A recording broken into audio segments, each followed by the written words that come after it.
We all know you shouldn't judge a book by its cover, but sometimes it's hard not to. So this is Sammy McCellan on Stereotypes.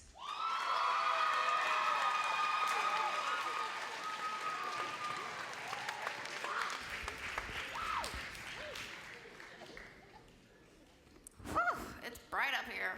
Okay. Now, how many of you have gotten a present? Whether it was for your birthday, maybe Christmas, Kwanzaa, Hanukkah, and you shook the box to hear what's inside. But no matter how good you are at hearing, how good you are at guessing, you can never guess what's truly in the box until you open it. And that holds the same with stereotypes. Now, stereotypes is a widely held image or idea of people. And when I was little, I could see the preconceived idea of people. Like, if you were gay, you had this little dog named Fluffy that you would dress up in little sweaters. And if you were a woman, your main priority in life was to find Prince Charming and to be barefoot and pregnant. But I don't want to be barefoot and pregnant. And to that, I think Disney. And if you were a man, your main priority in life was to find a princess worth saving because she was incapable of saving herself, and to be the main income of the family. And when I was little, let's be honest, I didn't care about any of that crap. I thought about, oh, will my mom let me have a cookie? Or Barney comes on at 11:30. Until I was in 3rd grade, and I had a crush on this boy, and let's just call him C. And he was so cute. And in 3rd grade, yeah, it's a crush, and it doesn't mean a lot to like a lot of people, especially adults, but to me, it meant the world. And when we played tag, he tagged me, meaning for one whole second, he touched me. Can I get a round of applause for that?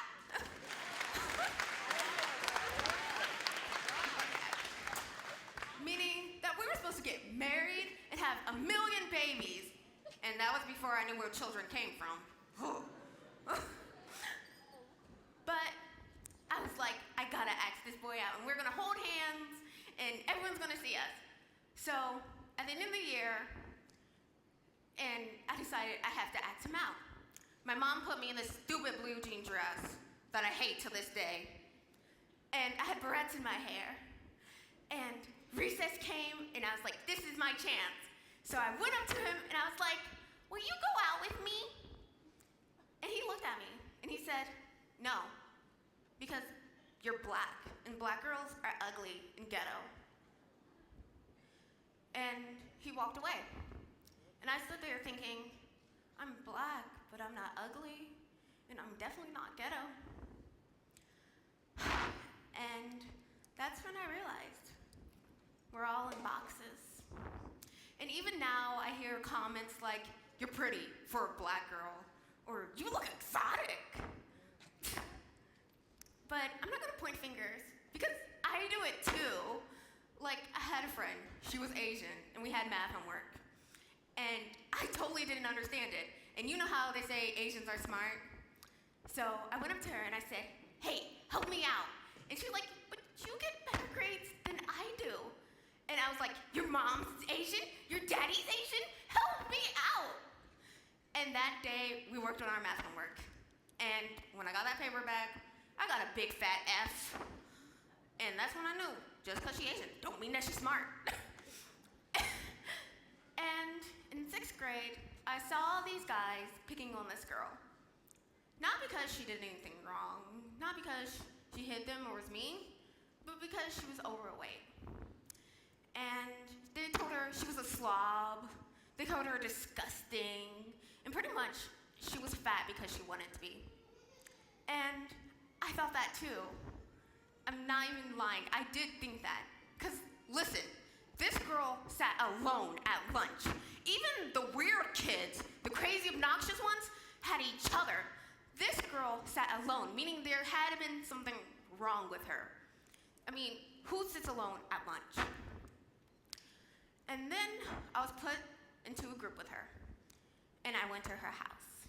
And this woman had OCD. Man, her whole room was alphabetized, and if I touched anything, she would put it right back. And this girl was part of the Weight Watchers. She was healthier than I was. You know how they are. They be checking the nutrition facts, going online, typing it up, then like friggin' going back to the cabinet, checking out what's on it. Then if you ever try to go out to eat with them, just don't do it, because you know how those Weight Watchers are. Oops, stereotyping. See, we do it unconsciously. Our brain is trying to make quick ways to get it, trying to be lazy. And we all like to be lazy, come on. Our brains are wired that way. So if we see a snake in the forest, we don't have to worry, is that snake gonna bite me? Or is it friendly? Should I touch it? No, our brains just say, that's a dangerous snake, get away from it. And that's how we're wired. And at the end of the group we were in, she came up to me and she said, thank you. Thank you for not teasing me. Thank you for not making fun of me. And at first, I thought that was awkward. Come on, if a girl comes up to you and you're friends with her and she says, thank you for being my best friend, we're gonna be awkward. Until I realized that this girl was alone. When I was socializing with my friends, being obnoxious like everyone else during lunch, she was sitting alone, getting picked on. And when I was out with my friends, this girl was at home alone, and she thought it was better to be home alone than at school, because at least at home she doesn't get picked on. And that's when I realized a stereotype is just a stereotype. And this box is just a box. Of course it's just a box.